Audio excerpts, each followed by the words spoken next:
After learning about this thinking model, teachers need to apply this type of framework in their classroom because it will help their students grow in their thinking.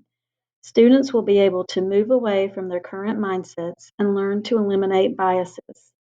In return, they will be able to reach innovative outcomes with their thinking. The standard that I consider a strength for myself is clarity. As a teacher, I feel that I do an excellent job of explaining to students the objectives of my lessons and what I want for them to accomplish. I often check for understanding throughout learning and change my questions during this lesson in order for my students to be successful.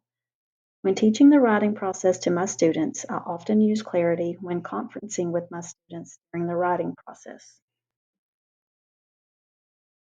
I believe that breadth is a universal intellectual standard that is my weakness. I tend to like to be right, and I know that I should encompass multiple viewpoints and be broad minded in perspective. I know that I don't show this weakness in my classroom, but in my life outside of school, this is an area that I need to work on.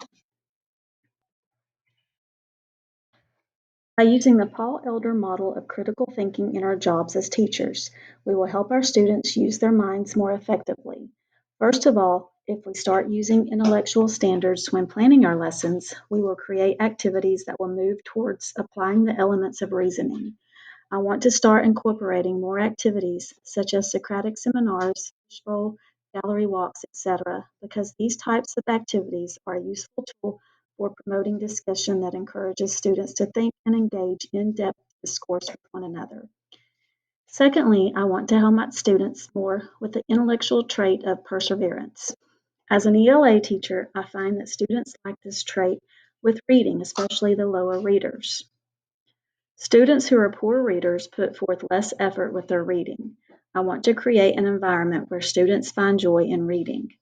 Finding joy in reading will allow my students to start reading more for fun, and in return, they will improve their comprehension skills. Through their perseverance with reading, they will make gains in every subject area. Finally, I want my students to have confidence in reasoning.